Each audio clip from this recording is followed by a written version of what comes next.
That's right. It's time for the Dog and Chicken Show. All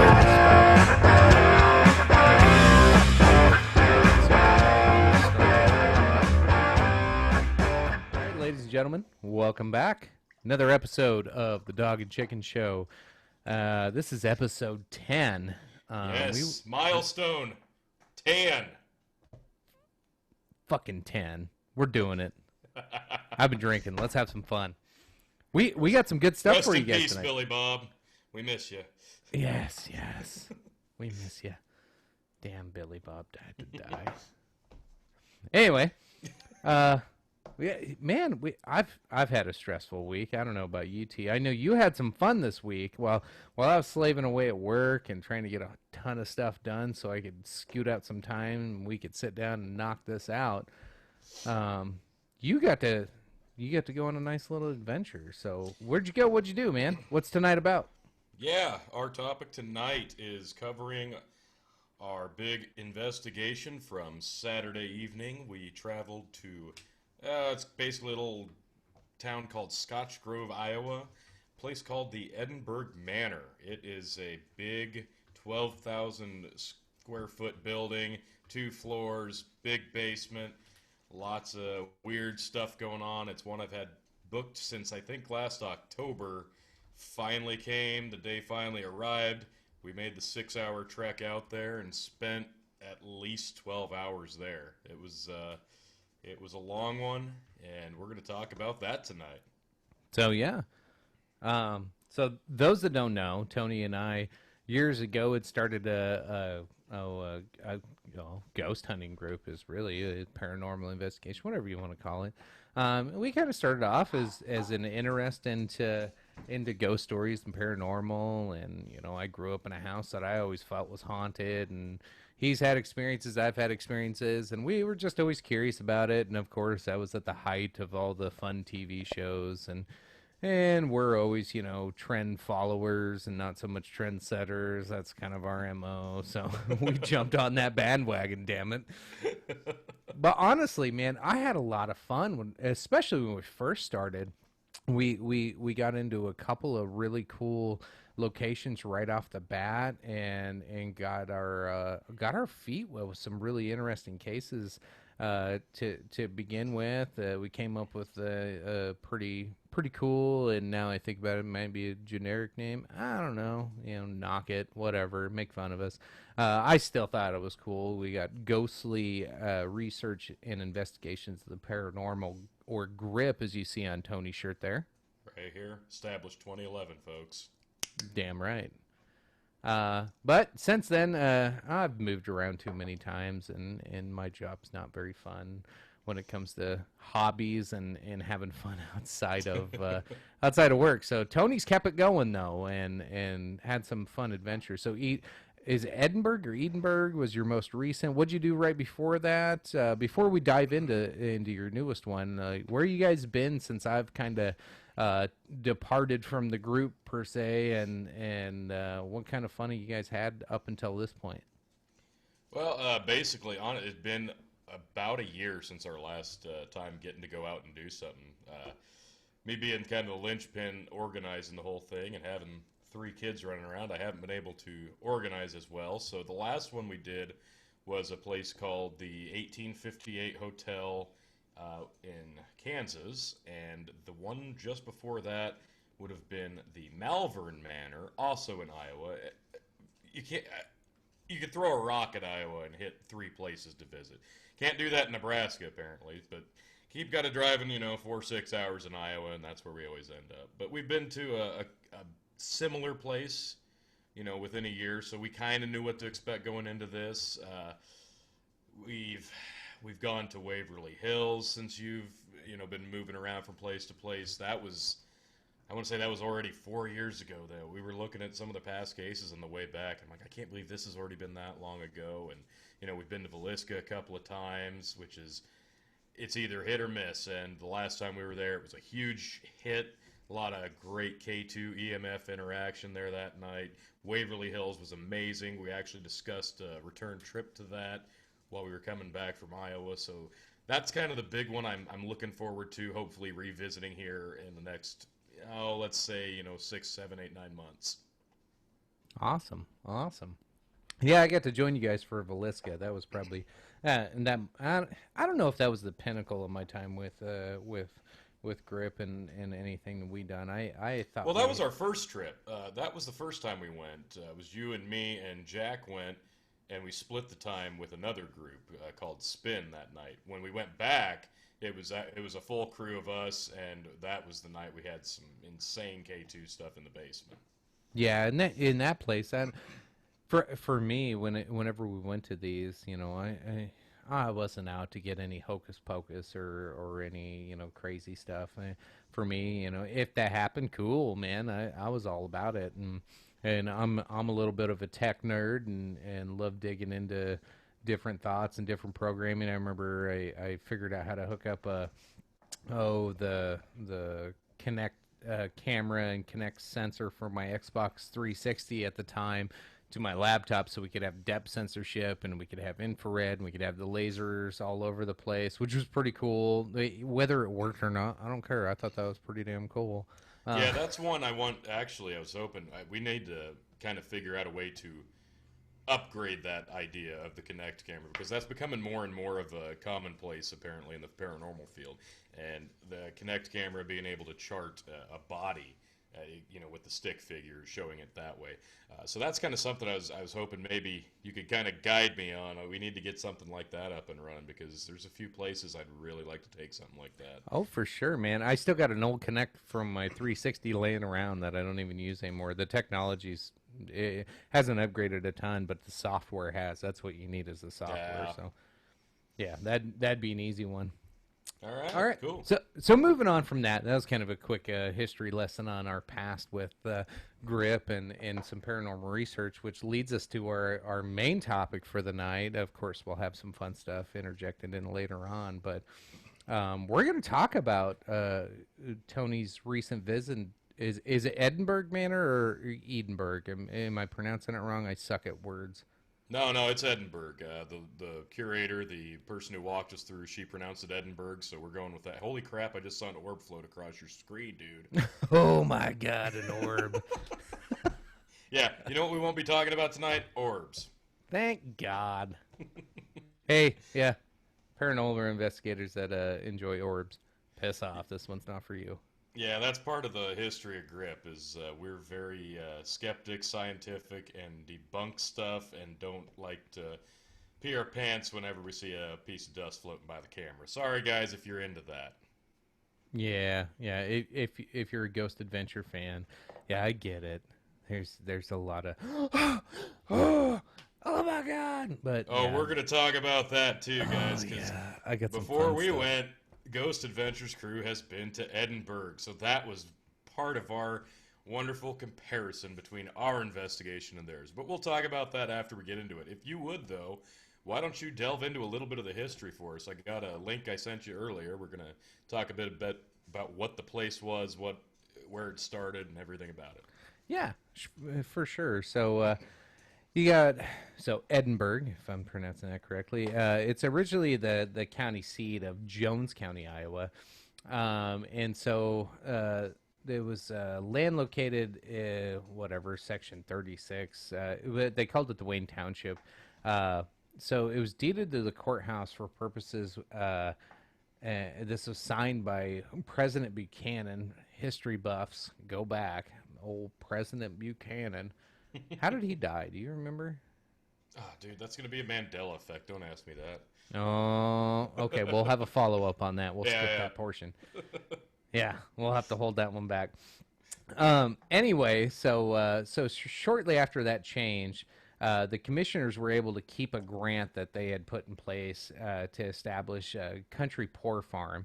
And what this was is described as a comfortable retreat for the lazy, able-bodied, and willingly dependent applicants, also known as a poor farm housed. They housed the poor is pretty much what this was.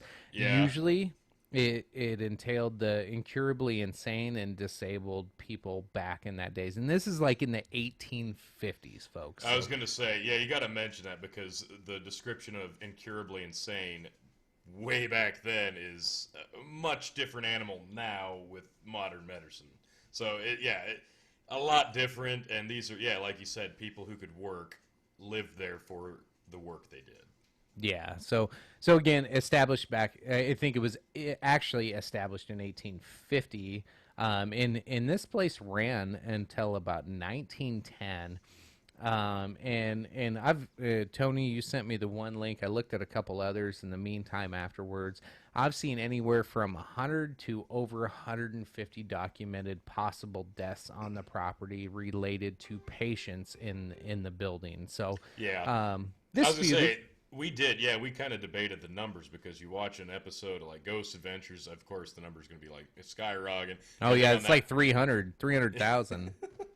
And then on that link, I think it was like 80 during the time of the Poor Farm. The interesting thing about it is there's so many documented deaths. You know, the number's different, but a lot of these people didn't get a proper burial. Like the field across the street, that's probably where a lot of them are buried. No markings, no headstones, and it's a field now. Yep. Several unmarked graves there. God only knows what's in the ground over there. God bless any souls moved on through there.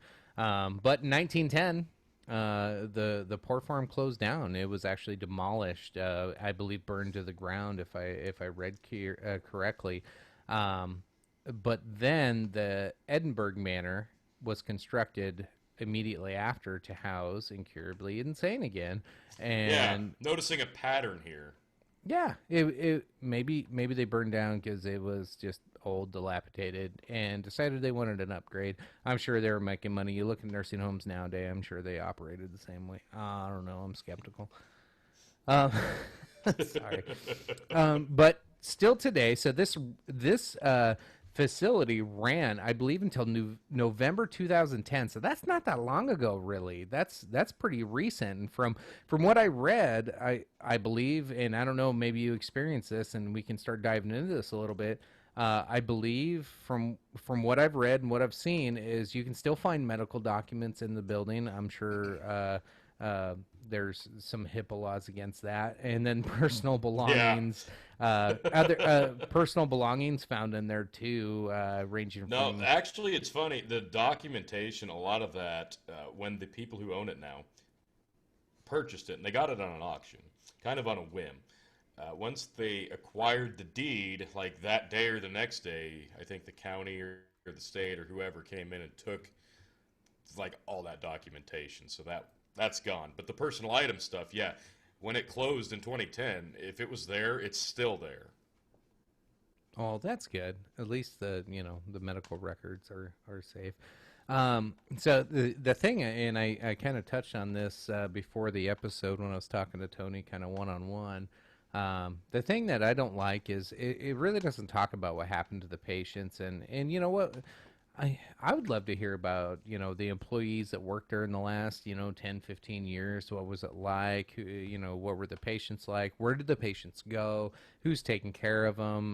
Why was it shut down? I can't find that information in the short time I've been looking. Tony, you got anything on that? Did you look into that at all? So yeah, some of the information you'd be wanting to know in regards to all that. A lot of that gets kind of discussed on our walkthrough, and I've got that video. I haven't quite got it on my computer yet.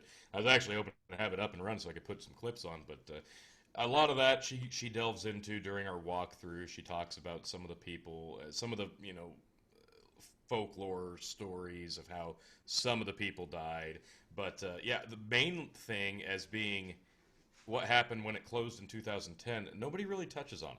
Like the people that worked there, they found new jobs, obviously. Like the people in the surrounding towns, they went to work at jobs there. The patients and the people living there, I never really got a straight answer. That's interesting.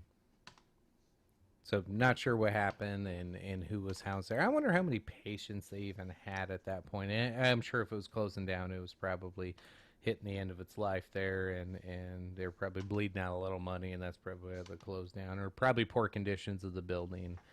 Yeah, I would assume the poor conditioning because I think mold was a big contributing factor. Like they've run humidifiers in there, and you can see when you look at the place, like the paint chipping off the walls bad because of all the humidity being in there over the years. Gotcha. And yeah, that's an old building. Almost what, about 100 years old before they shut it down. Yeah. So 110 years old now. So I don't know, Tony. Give me a walkthrough. I was always one that was really interested in the setup of it. Like, what'd you guys focus on? What were the fun facts that you guys wanted to try to, or things you wanted to capture? Like, how was your setup go? Where'd you set up cameras? What was the backstory? What were some experiences and things you were trying to go after? Okay, so yeah, like you just alluded to, a big portion of an investigation, at least it pertains to our process, is the walkthrough. It's very important. We need to know where we're going. We need to know the layout while it's still light out before we shut lights off. We need to know where we're going to set our stuff up at. Very important. We get to learn about the history, the hot spots, where to expect things to happen. And this one, this was not a disappointing walkthrough at all. Amazingly, well, maybe not so much amazingly. Actually, it happens a lot, unfortunately, but it was probably its most interactive during the walkthrough. And maybe that's because she was there with us showing us the place, and it's familiar with her, so it was kind of in tune with her being there. Maybe that's what it was. But yeah, we had a lot of activity during the walkthrough. Essentially, there's just a little room when you first walk in. It's kind of right in the first main little hallway. That's where we got to set up our stuff. And then it's a very normal setup, no crazy map. There's a lot of offshoot rooms that don't really make sense, and we kind of forgot about a couple because you look down the hall, you see an empty room, and you forget that links to another room. But other than that, it's your typical one lane here from the main door, as the picture shows. Room. So, like, offshoot rooms, are you talking like Winchester Manor type offshoot rooms? Oh, I wish I'd still be in there if that was the case. No, mostly like once you go down the back hallway, like you see the front of the place, it's just big hallway. You got rooms on either side, and then you go. It does like a little U shape, and those rooms in the back were kind of like the wings because it was segregated, men and women for the most part. During its last incarnation, so you'd have little lounge areas where they could play games and just be and interact with each other. Yeah, so, you don't want those crazy old men around them crazy old ladies. You get a lot of crazy, what going on. So yeah, we did our walkthrough. We kind of toured the first hot spot. There was a room with like 5 beds in it. A little girl named Susie, and that is the actual name. There is a documented case of a death of a girl named Susie. So that one I made sure to ask because sometimes they just nickname them names. That was the first one, and then the next room I believe was room 200, and it would be the big hot spot room on that floor. The one of the other owners, he stayed the night there, and he had his dog with him. And during that, the dog was freaking out. A couple of times throughout the night, he felt his foot being grabbed, like grabbed, and very interesting stuff there. Honestly, we were going to sleep inside of it, but it was so damn hot that there was just no way. It was way too hot. Obviously, there's no AC in this place, so we had to sleep in a little conjoining house behind it. Unfortunately, Gotcha. I didn't want to wake up in a pool of sweat. Yeah. But anyway, So who all do you have with you? Because from what I understand, you kind of got a whole brand new team on this trip than what I remember. Who we took with. So who'd you have? Who's in charge of what? And who had the coolest experiences you think so far? Who went with us? Jeff, actually, and you know Jeff. We investigated his house like 2-3 times when he lived in Lincoln. He actually moved to Hickman, and he's been going on a lot of them with us. He's really picked up the process. He's recording his own audio. He's having a lot of fun doing it. And then Janae and Carly, who've also gone on some of the bigger ones, like to Waverly Hills. So Janae's been with us about the time you were phasing into your next step and moving around. She was coming in, so she's been pretty seasoned too. But it was just the 4 of us. Jordan didn't get to go with us, unfortunately, and he's usually our big tech guy. He has the setup figured out in his mind before we even get done with the walkthrough. So we kind of had to go without that portion of it on our own, but it wasn't a big problem because we didn't have a lot of big visual spots. Those 2 rooms were ones that we hit, and then the next floor, kind of the same thing. Like, this might be a hot room, this one might not be, but there were 2 on opposite sides of this other hallway. I want to say that was the second floor. One has red curtains in it, and the other has blue curtains in it. So obviously distinguishable. They just both had a different vibe to it. So is this like old school Bloods Crips? No, yeah, right. I know. Damn, I didn't even think of that. Yeah, all those Scotch. I'm thinking of old gangsters sitting in this place Scotch in the Grove, middle Iowa. of Iowa. This is where Biggie and Tupac ended up going after they died. Yeah. Oh, this ain't middle Iowa. This is about as far east as you can get. If Iowa were a straight state, we would have been in Illinois. We're just in that little nub. Is it like way over by? Oh, what is that? Is it Davenport that's on the river over there? Past Des Moines.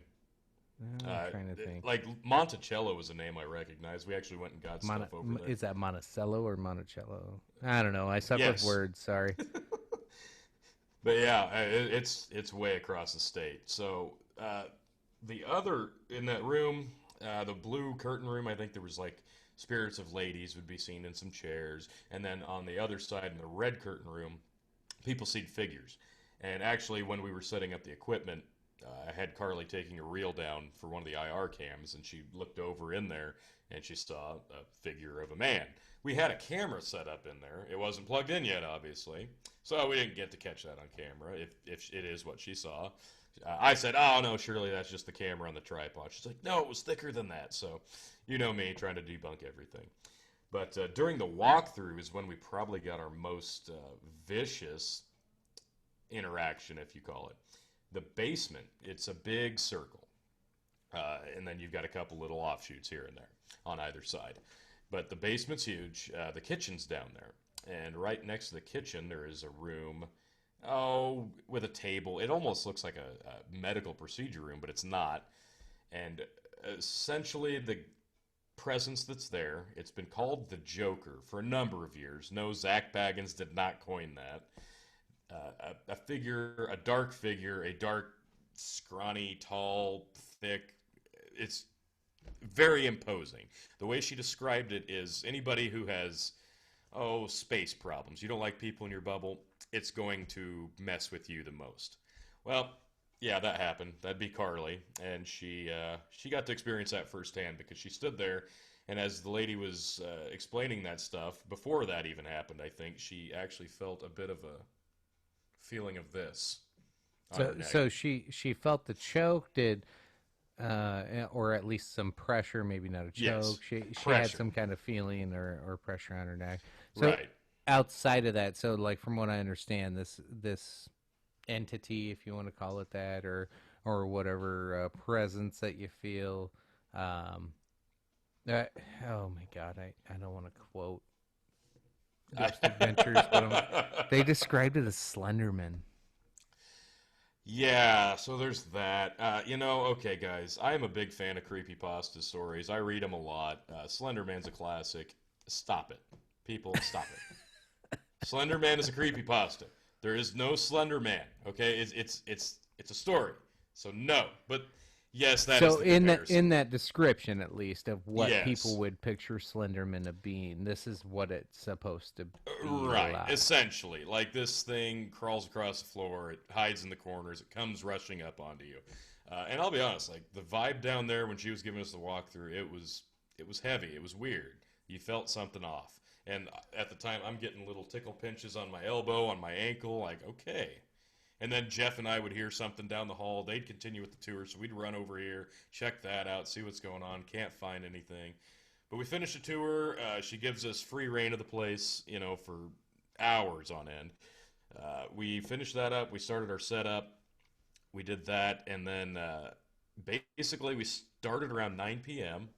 I've got basically a 6-hour audio file I'm going through right now that was just a stationary throughout the time.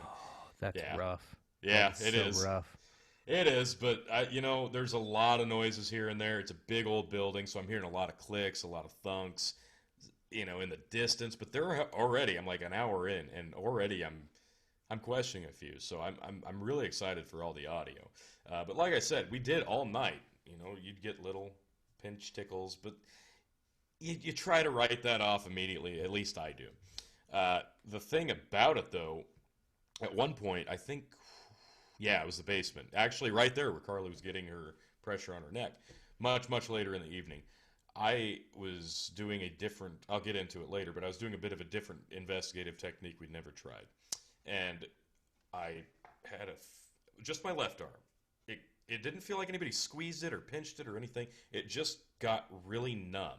Mind you, I drove for 6 hours, but this is like 5 hours later.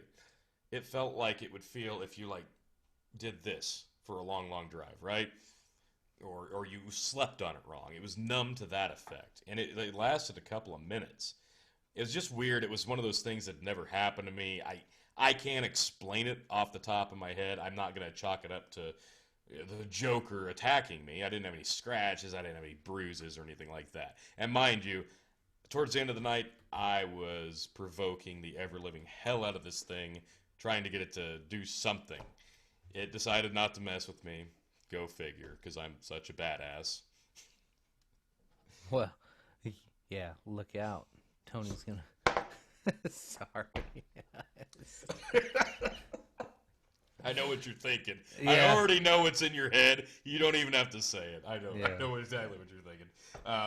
But no, we like Jeff was here and stuff throughout the night. We'd have some weird things happen. Some stuff would bang. We'd go running after looking for it. Just, it was one of those things where you hear and sense a lot of stuff, but you can't get right up next to it. No weird K2 spikes. We did go live on Facebook a few times, and for any of you investigators out there listening to this, if you go live on Facebook, because it's a great platform to let people kind of see what you're doing during the investigation process. It's awesome. I like it. People seem to really enjoy it. If you do that, your K2 is completely and utterly worthless. The feed it's the same wavelength, and it makes the K2 go absolutely insane. Yeah. I actually saw you guys go live on there. I don't remember what time it was. I just happened to be sitting out in my garage, and I was like, oh, hey, cool. I'm going to check this out. And then I saw you like, well, and I saw the K2 light just going crazy. You're like, well, this thing's worthless. Yep. I was like, okay. He knows exactly what I was thinking. Yep. No, and and I should have remembered that because we did that at Malvern Manor, and I'd completely forgotten about it. And the range is amazing. When you go live, that range is insane. That K2 picks it up. So keep that in mind, guys. Your data, you've got to look for these false positives. And I did all night. And unfortunately, no crazy interactive spikes. There were a few times though we did get some interactive knocks, but nothing consistent enough to really classify as interaction. And as the night went on, you get more accustomed, you get more comfortable in a place like this, and you get the layout figured out. It's a lot less imposing. And personally, I've come to the conclusion that I'm just a lot less intimidated by a place like this in the dark, because it doesn't matter if you're in Villisca, a tiny little house like that, or you're in Waverly Hills. Everywhere looks the same in the dark. It's during the day it looks different. Yeah, I found myself in that situation by the time when I was still with you guys and going on every trip I could. By the time we got to Villisca, I was already at that stage of desensitized. Yeah, I was. Yeah. I was super desensitized. Like, Yeah. It wasn't creepy to me at all. I'm like, yeah, I can go into this little creepy space. Yeah, I'll go into this little attic. Yeah. I'll go into this closet. I don't really care. Like, I was not creeped out at all. I was just kind of like, man, I really hope somebody pokes me in the butt right now. Like, Right, exactly. anything. Like, Yeah. I was just... No, anything I would have feel been you. great because I, like you said, desensitized to it. But I that's am what too. happens when you go to a lot of places and you don't. So anybody who's watching has never been on a ghost hunt or actually spoke to anybody who's actually tried to do anything like this. 99% of the time, most people would fall asleep. Yeah. There's Jordan nothing. has. Jordan Nothing- has fallen asleep while watching the DVR. We left him alone to watch it, and he fell asleep while watching it one time. That We doesn't- radioed him like 3 times, like, Jordan. Yeah. You asleep? Yeah, No. that doesn't surprise me with Jordan. Yeah. But yeah, it is. I get so desensitized. Like, this place was different. Like, it'd been a while. I needed to shake the cobwebs out. And in hindsight, looking back on the drive, I'm like, man, I wish I'd have done this different and this different and this different.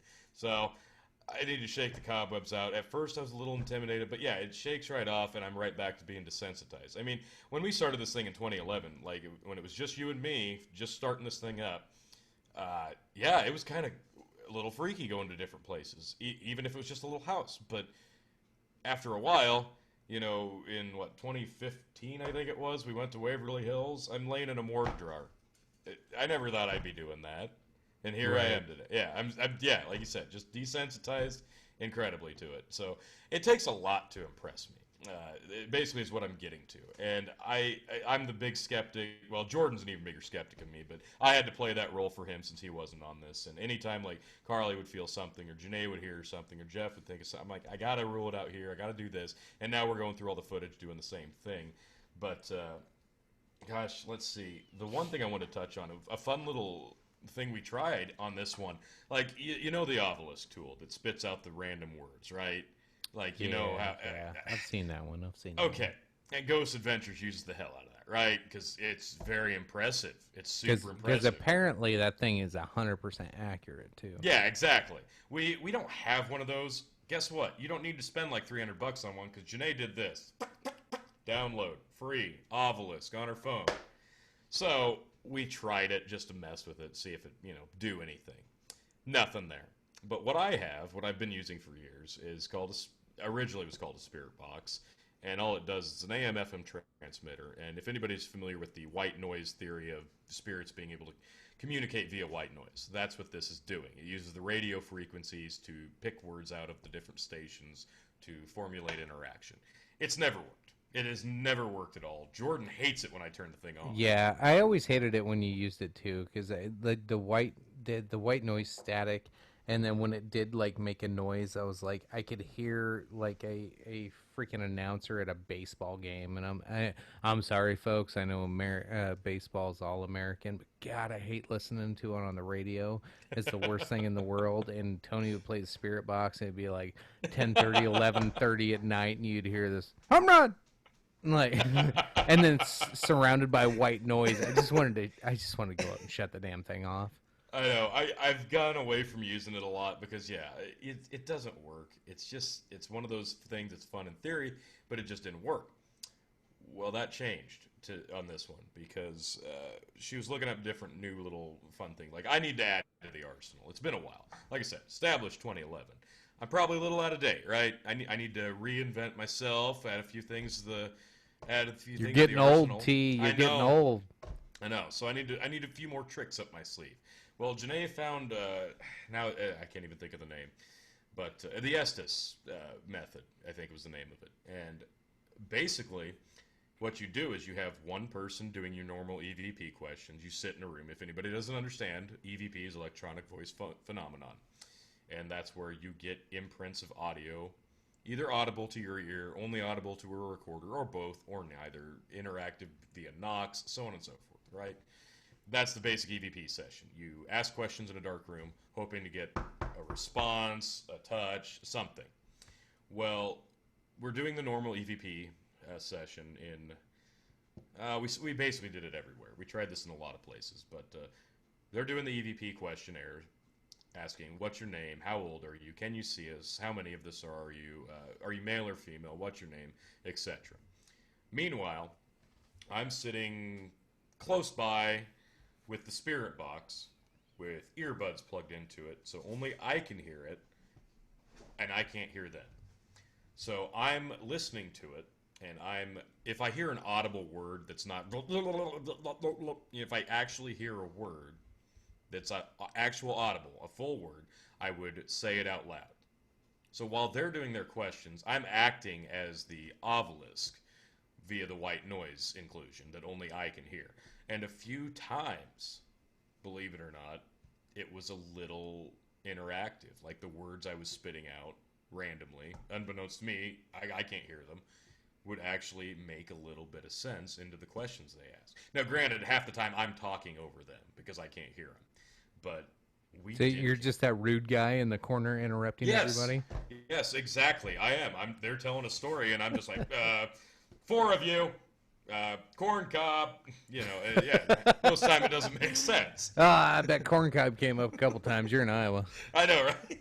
But yeah, it was kind of an interesting little way to do it. Nobody else could stand to listen to it but me, so I did it the whole time. But one of them was kind of cool. We were outside of room number 204, and I'd said out loud I didn't realize where we were. I didn't know what they were asking. I think they said something along the lines of, where are we?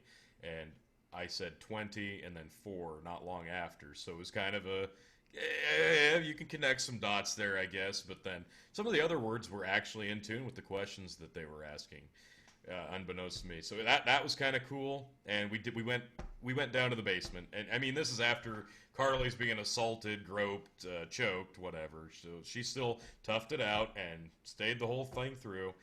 Went back down there with us several times, and we did that same method down there. And I didn't even hear it because I had these things cranked up so I couldn't hear these guys, right? As I'm asking questions, something would happen, or they're asking questions, something would happen. I'd see them react to it, and I'd have to go, what happened, guys? So at one point, whatever they asked, believe it or not, something winged across the room. Something crashed. Something hit something. We couldn't see it. It's pitch black. But something hit something. And this would be in the dining roomish area of the basement, I believe. Yeah. So that was kind of awesome. I didn't freak out because I didn't hear it.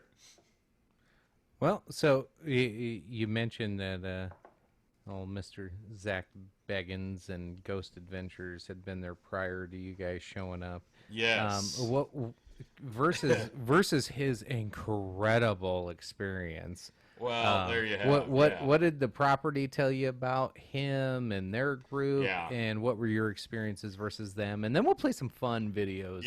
To see how yours compared. So that was one of the things, because we've been to Villisca and Waverly Hills, so have they.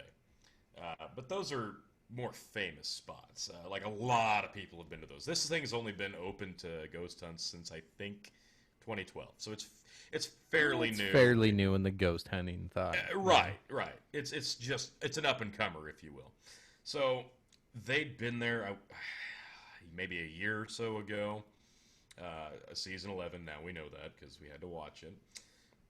They're way past season 11. I thought they were in like season 26. No, there's no way. No, I'll look it up. You keep talking. I'll let you know. So yeah, they told us a little bit about how that operation works. Like they showed up on a Monday, and I think their investigation was on Wednesday night. And they're over the top, demanding. You've got he's the host, he's the producer. I don't know if you can see trying it to on my show me a phone there. screen. They're up to season 18. Holy crap. Oh, Wow. crap. It went to a different thing. Yeah, they're up to season 18, folks. Okay, that's even more depressing. But anyway, so their process is this, and they're like, well, why don't you get some locals to come in as extras, and then they film their little vignettes, like in this case was the people walking across the field. And I actually think the person that led us around, she might have been one of those people. But they had all these extras. They do all that stuff. And the night they were there was some bad storms, so maybe that freaked them out. I don't know. But apparently, I don't want to, pull the curtain up and reveal too much, but they didn't stay very long the night of the investigation. Now, mind you, they were there for like 3 days. I'll give them that. But as far as investigation goes, like the whole process is they get locked in, right? So they didn't investigate. They hung around and filmed a bunch of locals to make a TV show, and then they got locked in until Right. what time? What time? I don't know. They left. I think I want to say 1:30. It was after midnight, but it wasn't super early into the morning. Like, because normally 3 o'clock, the witching hour. That's a big thing, right? They were gone before that, apparently. So I don't know. So if you watch the episode, like they really had to do Zak Baggans calling your ass out. Yeah. Pussy. Sorry, not sorry. So I think they had to do a lot of fill-in stuff because some of that stuff, like the crazy stuff, happened I think towards the end of the episode, but it probably happened before. I don't know. They got freaked out. They left. Maybe that's what happened. Maybe she's elaborating. I don't know. I like it, though. It makes me laugh. It makes me smile because we didn't leave till 7 a.m. Nice. Well, I suppose without just I suppose we need to just skip to the fun part here. We're gonna make fun of these guys a little bit. So once we delve are we gonna make fun of them, or are they just gonna make fun of themselves? Well, we don't have to do a lot. That's the beauty of this. Now, mind you, like we watched when we went and ate after we got done setting up. We went and watched half this episode. We watched the other half on the way home during the drive, and I audibly laughed like 2-3 times, really, really loud. And the other, 80% of it, I'm just getting so frustrated because their process is so over the top compared to how we do things. Yeah. Okay. Without any further ado, folks, here's clip number 1 we want to share with you on Ghost Adventures version of Edinburgh Manor.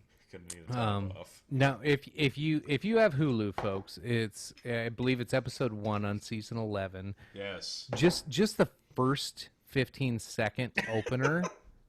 Oh dear God! I was walking into work today and watching that, and I was giggling like a schoolgirl, going, "Oh, this is gonna be great!"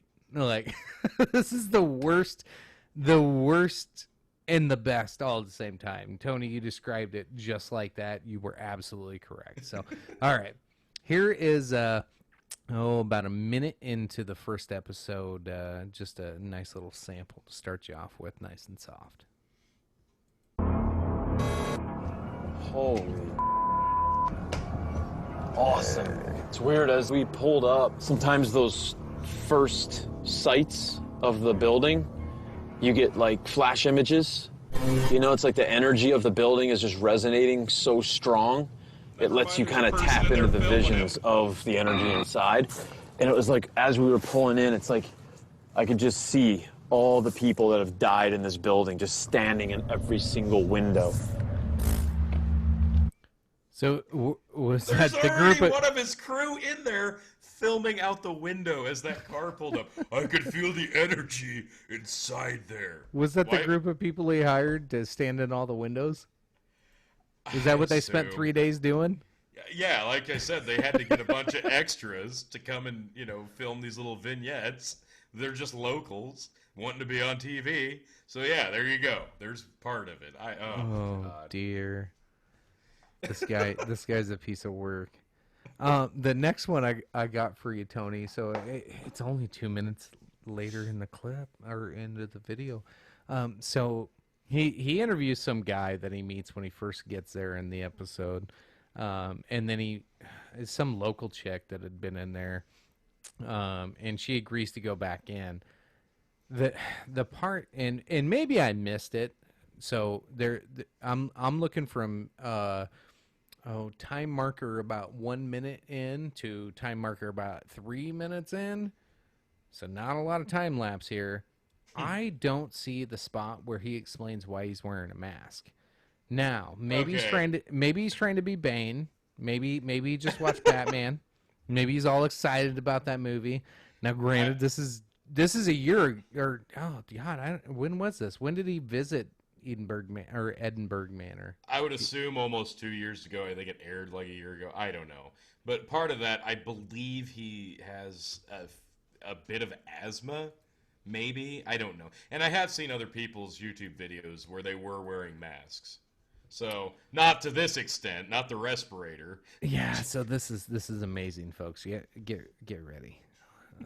So not only okay, so oh man, I'm gonna stop sharing real quick. So, Tony, when me and you first started doing this, if we, and honestly, this is just a human being thought process. If I was ever gonna say, hey, let's go into this place, let's talk about a couple of things, let's look into a couple of things, I don't know if either of us would ever pull in a local or any other person and put them at harm in any way, shape, or form. No. But in this clip, he seems proud that. Now, granted, this is a little scratch on the chick's neck. Whatever, boo-hoo. But still, there's the potential if any of this is real and if anybody could get harmed, he is all for this because guess what? He is Mr. Clickbait himself, just trying to get people to pay attention. Yeah. Quick thoughts before I start this one. Yeah, no, you don't do that to people. You just don't. That's it. Zach, you're a dick. He is a dick. All right, here we go. The manor. Hannah collided with a dark energy that literally took her breath away. I couldn't breathe at all, and it was scary, like not knowing like why I couldn't breathe or like what was doing it to me. What area of the room did it happen? I was So it says respirator to prevent the inhalation of contaminants, but she's fine. Yep, she's fine. She's just fine. standing right here. My brother was sitting on the bed along with my mom, and then I just ended up having to leave the room because I couldn't do it anymore. Did it feel like something was doing that to you, Hannah? It felt like there was a strong pressure on my throat. It felt like a hand? Mm-hmm. It felt like a hand. He Do you sounds feel like my he's a hand? drive-through worker. I can't understand what he's saying. Yeah. He's like, do you feel my hand, Hannah? All right, continuing. Hannah felt pressure on her neck as if being choked. Could she have disturbed the evil that has driven many here to force themselves on the vulnerable? How brave are you feeling today? What are you asking? I want to leave you up here by yourself for a couple minutes. I'll try for as long as I can. I love hearing all these stories of everybody, but the reason we're here is we're trying to document real-time proof of this. Mm-hmm. He's trying to document real-time proof of him being a douche. He's succeeded in that time and time again. So, I'm not going to continue playing because it's... So, yeah, basically, from here, he sets her in a chair, and she goes and sits there alone in the building she got assaulted in by herself. And then, yes, she gets choked. Miraculously, it happens immediately. She comes outside, there's stuff on her neck. Yeah, okay, so does that coincide with what happened to us? Maybe. I don't know. Maybe a little bit. Like, so, you know, there might be a little credence to the choking thing, but then again... The problem I have with it is the power of suggestion. I'm fairly exactly. That's where I was going with this. It's like he's leading her into, you know, oh, what happened last time you're here? You brave enough to do it again? What do you think's gonna happen? Like, oh, and then the part that pissed me off with this clip, and I suppose I could back up and show it again, but after she walks away with the scratch on her neck, I'll save you the pain and anguish, T. I'm sorry. Yeah. But when she walks away, he's like, well, I guess that's what everybody should know. If you interview with us in a haunted place, you're going to walk away with the scratch. Like, he's a badass for it? Like, dude, what is wrong with you? I still remember the first time you showed me this show, and he was talking to the homeowner, and they said, well, try not to make anything angry. And then it cuts to him, and he's like, oh, I'm going to piss it off. Rule number one, dickhead. Don't do that. You don't leave a place in worse shape than you found it. Rule one. Yeah. Why don't you just take a baseball bat to my TV, computer, and just, you know, go... Why don't you piss on my bed while you're there? I don't care. Just knock holes in the wall and windows. Just ruin my house while you're at it.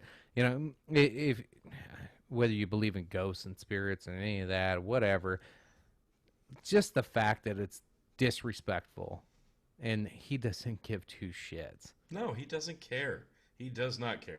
He is absolutely just a makeshift celebrity, and he does not give a damn. Hey, he is a self-made makeshift celebrity. Give him that. Just go to the next one. The next one's this might be my favorite. All right. Okay, so what's going on in this clip? A little preview is he's like walking around with this like I don't know if it's like a depth sensor or IR camera I or think whatever. this is the same kind of concept as like the Kinect camera. Like, Yeah, why? so- I'll admit, it looks cool. Yeah, it could be pretty cool, but he's holding, and so all you see on his cameras, he's holding his audio recorder Yeah, against he's got the the wall. EVP box. That's like what you see most is the EVP box. But they've got that camera, and yeah, it like charts figures. If you see like Right. us, it charts the figure via Stickman. So he's holding this recorder up against probably about 2 inches away from a wall, and you can kind of see, and it's discolored. So the black portion of this, when I play it, is the recorder that's in his hand. The blue portion, to me, looks like possibly the shadow on the wall that's being picked up by whatever camera he's got here. Whatever, I could be wrong, but it's not that is so great. He's so fascinated with that piece of it. I want you to pay attention to his buddy, especially when you hear the word pulse. All right, let's do this.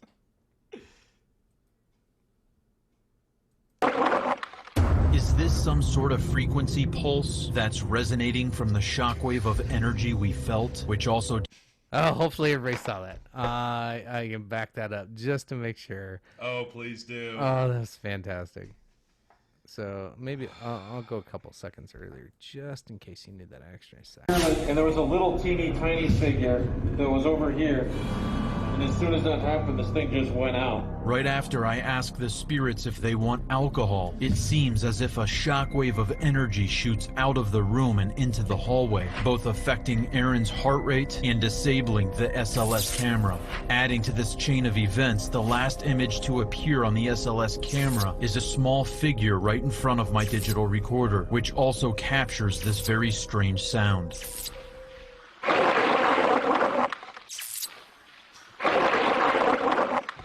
Is this some sort of frequency pulse that's resonating from the shockwave of energy we felt, which also... He checked his fucking pulse. I can assure you, folks. He's got a bunch of robots working for him. Like, Even- is this a energy pulse? Hold on, let me check. Oh man. Hold on, let me see if I have a pulse. You know what's messed up? I've gotten like probably almost a dozen emails over the years from, you know, like your A&E biography, stuff like that. Like these channels, they email paranormal groups hoping that they have a horrifying experience that they are more than willing to over dramatize, that they can put you on camera, you cry, and show your horrific experience and how evil and demonic stuff is.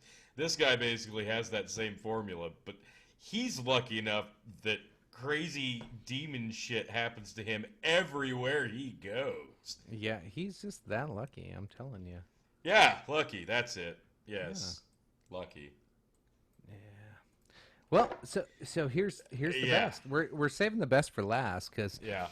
he's got such an amazing crew and such Yeah. reliable folks that, you know, really are tough investigators that really dig in and really pay attention to their surroundings and stay calm when something really happens, when something really goes down.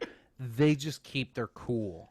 And this is probably the best example I've seen, you know, whether you're in the medical field or you know, police or military, whatever it is, you got to keep your cool. This dude, give him whatever job you want.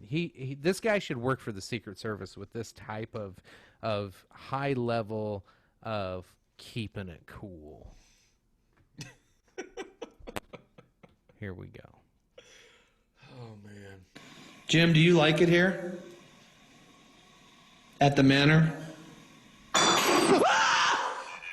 Oh my God! That's silly. I can't. It's too much. Ah! Oh my God! Should we do it again? Yeah.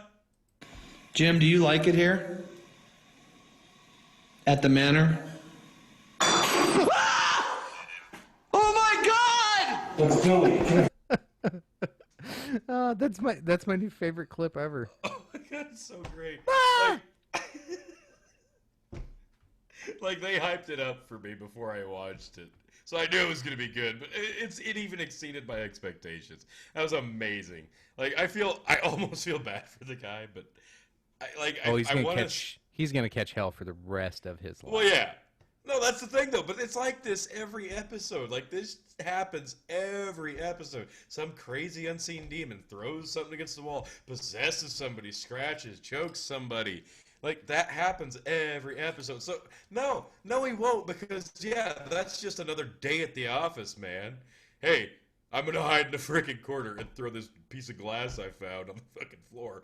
You freak out like you don't know I'm here. Or maybe he's such a big of a dick, he actually does go hide and doesn't tell these guys that he's about to stage his own evidence. There's no way. And then at the same time, here I am saying that, and yet that's the same area where we had something, fall, fly, whatever. So, I don't know. Did something fly, fall on the TV show?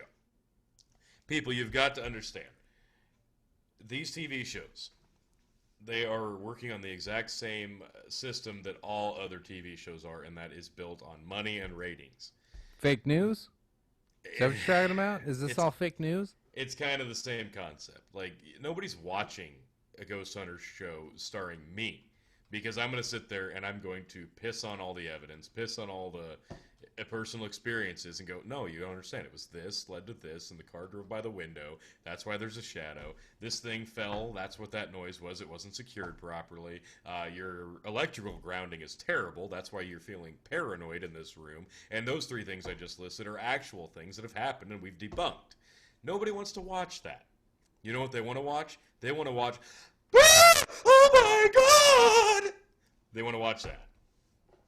Yeah, they want drama. They want craziness. They want fantasy. Nobody wants the reality. And the reality is the world sucks, and if you want to do something about it, you have to get off your goddamn ass and do something about it. So that's right. Sorry about that, folks. Hopefully that inspires you. Yeah. We are nothing more than here to inspire and give goodwill to others and make you go out and reach for the stars. The more you know. The more you know. So, the more you know. I think we wrap up at least this segment. I know we got more to talk about and more things to go on to, but let's wrap up this segment. Final thoughts on your investigation, your final thoughts on Ghost Adventures, and then we'll move on to the rest of it, man. So yeah, Edinburgh Manor. It is a very cool place. I would say it's the second biggest place. Actually, I'm gonna have to look. I wonder how big Farrar Schoolhouse is, because we've been there twice. You've been there. You went with us the first Farrar time. was a big place, man. That was kind of a cool place. But I think a lot of that square footage is because it's an old school and there's a big, basketball court. Yeah, there's a gymnasium downstairs, and there's like 2 levels of actual schoolhouse above that. So yeah, if I remember, it was 3 stories, wasn't it? Yeah. While I'm rambling, look that up. I'm curious. But yeah, I want to say it's the second biggest place. Like I said, 12,000 square foot, huge. It's a very cool place. It's very much well kept as far as how it was when it closed down. Like I said, all the possessions, everybody left. It sat there like that. It's a very cool place. There is definitely, in a few places, some odd energy, and we were lucky enough to at least have one of us, if not a few of us, feel some things happen. But I like to have some K2 interaction. I like to have some really concrete interactive knocking, something along those lines to really drive it home that I can comfortably say that you've got activity. If I would have gotten choked, I'd be sitting here telling you it's haunted, but no, probably not. I'm probably full of crap. But it is definitely one of those places, like, even though it's a 6-hour drive for us, I do want to go back because it's so big, it's so interesting. Like, there's an attic, and we didn't even make it into the attic, almost because we kind of got sidetracked by the basement and some other stuff. So there's more ground to cover. There's more stuff to experience. I'd love to go back. Cool. Yeah, so I looked it up real quick. Farrar is 17,000 square foot. Wow. Well, the gymnasium's got to account for how much of that? Probably a third, easy.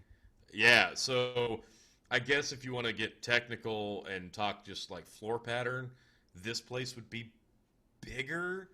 Like, not There's quite. more places to look. Yeah, because that gymnasium in Farrar, you can't do shit with that. You can go sit in the middle of it for about 5 minutes tops, and then you're like, okay, this is stupid. There's an echo. I'm getting nowhere. Yeah. But No. okay, so it's third biggest place we've been, but it's still, I would say just in the sheer imposing feel of it, it's probably second. Cool.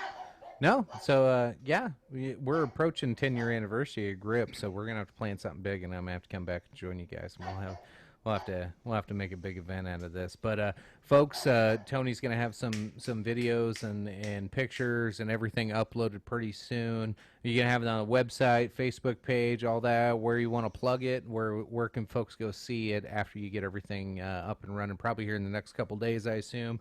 I know some of this stuff takes multiple days before you even get to start reviewing it. So that's the best part about these is after you finish these investigations, it a week later you're still coming up with cool stuff. So where can they find it, T? Website, Facebook page, all that good stuff. Plug it. Yeah, we're going to have everything as we find it. I'm going to try to get it up and online as quickly as possible. Like, usually I do a big, full investigation video and put it on YouTube. But I'll probably just do clips this time just so we can get stuff out there for people and have it viewable so people can see it as quickly as possible. Yeah. We're going to pause. Gotta love them pugs. Somebody's about to get the ass whooped over there in Tony's house. And cut. So that's good. I covered and filled that one pretty good. You ain't gotta worry about no cut. Oh, come on! I just talked about kicking your dog's ass or something like that. No, you cannot leave that on there because people are gonna think I beat the crap out of animals, and that's you don't. What is wrong with you? No, I'm a nice guy. I like my dogs. They just bark at everything. Anyway, so we got this stuff online. It's going to be on ghostlyrip.org. That link takes you right to our Facebook page. And we're also on YouTube, Grip Paranormal. Check it out. We're going to have all the video stuff on there. I'll be putting clips and pictures are already up on the Facebook page. Really cool place. Really cool stuff to see on there. So check that out. Definitely keep following us for any updates on this case and what we're going to be doing in the future. Awesome, man. So, that's the end of this segment, folks. We're going to change our style up a little bit as we're in episode 10 here. So you get the big story here, and then all the little funny tidbits we're going to give you kind of throughout the week and kind of give you little sprinkles of joy as you have your drive or sitting in the office, whatever you're doing. I like those sprinkles of joy. I look forward to sprinkles of joy. Well, when I came back from this, I had a really fun little personal story that happened to me upon my arrival home from the ghost hunt. Yeah. What? So this is on your way back from Iowa, right? Right. So you had a 6-hour drive home. What happened? Yeah, so it's a 6-hour drive out there, and then obviously the 6-hour drive back. I got about let's say 2 hours of sleep, and then we drive back. So from driving back, leaving at 7 a.m., I got home right around 2 p.m. As I pull up into the driveway of my house, I see a little, like 3 by 5 inch notepad piece of paper taped to my garage door. Like a Post-it note? 3 by 5 inches? That's a big Post-it. Like a note card, size Post-it type little piece of paper. It's like something you have to use in social studies when you had to prepare a speech. Yeah, exactly. Note cards, something like that. Not a big piece of paper, just a little piece of paper taped to my garage door. And all it says on it is the word, I win. So instantly I know what's about to happen to me, but a little backstory here.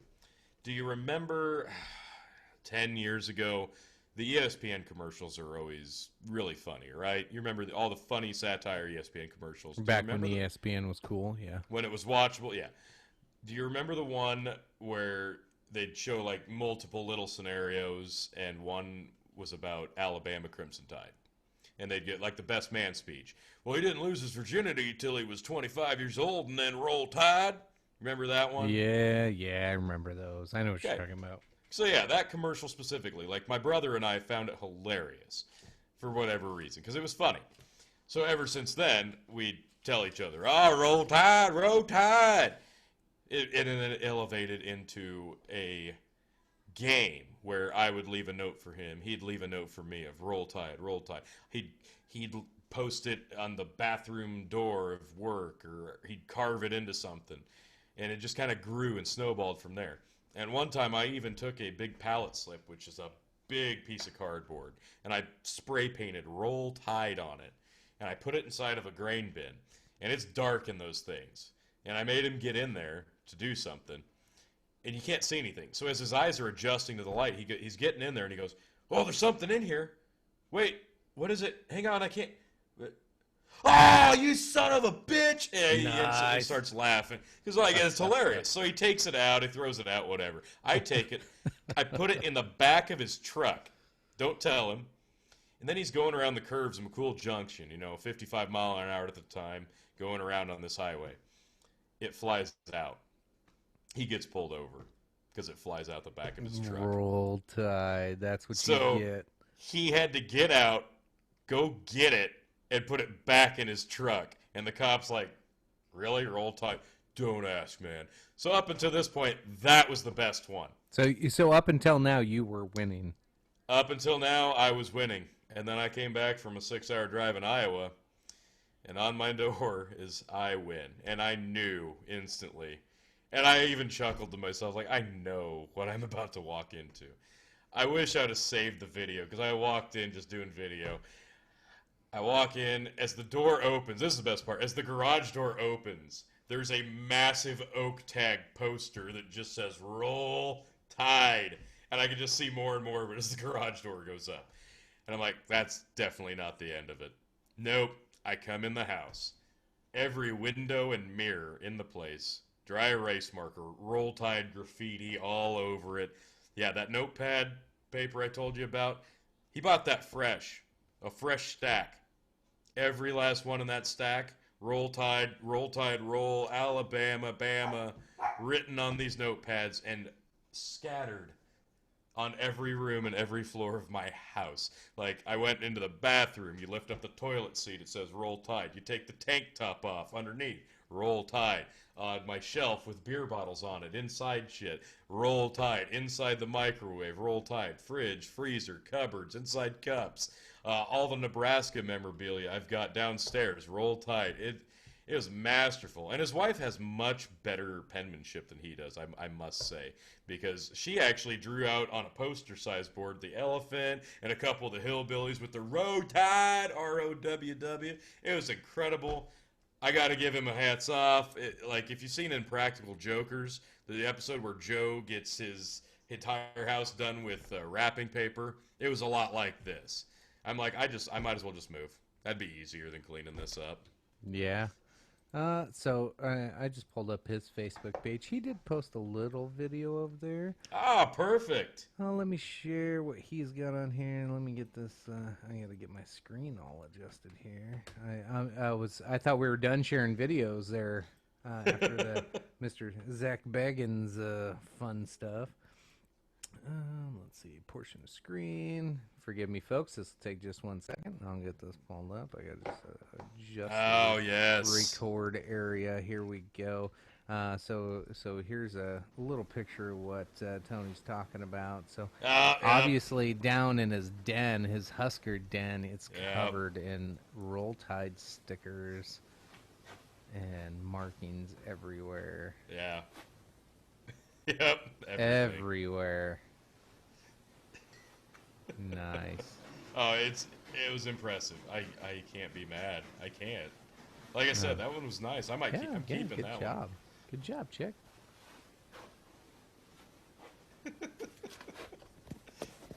I win, motherfucker. I actually hadn't seen that. I hadn't it. seen that until just now, so thank you for that. That's hilarious. Oh, that's great. Yeah, so basically now the game just goes up from here. So now I've got to come up with something much better, and I've already got the gears working, so it's going to be awesome. So we're moving to level 10 now. Oh yeah, we are moving up to level 10. Clearance card, dangerous. Awesome. Good stuff. Nice little tidbit there. All right, I think we're gonna wrap at least this portion up, and I think we got some good stuff coming throughout the week here. But yeah, hey folks, thanks for tuning in. As always, like, share, subscribe. Thanks for joining T. Some good stories, some good stuff. Absolutely. Go check out Grip on Facebook and the website. Tony, anything for the ladies and gents at home before we sign off on there? Yeah, no, this was a lot of fun. Hopefully we're going to be doing a lot more ghost hunts, a lot more consistently. I got a few leads to check out, so like you said, like, share, subscribe to this show for sure. The Dog and Chicken Show on YouTube, Spotify, Google Play, Apple Music, all that good stuff. But yeah, ghostryrip.org. That'll take you to the Facebook page. Like and follow there, because I've fallen off a bit on updating daily, weekly. But when we're doing cases, we got a lot of stuff to post and a lot of fun stuff. And especially, like I said before, we go live during the investigation. Follow us there. It's going to be a lot of fun. You won't regret it if you're into the paranormal. And give us a like anyway, because numbers are key. Awesome. So yeah, promised a fun episode 10. Hopefully we delivered for you. Let us know what you think. And as always, appreciate you folks. Love you. Bye. Yeah. Bye.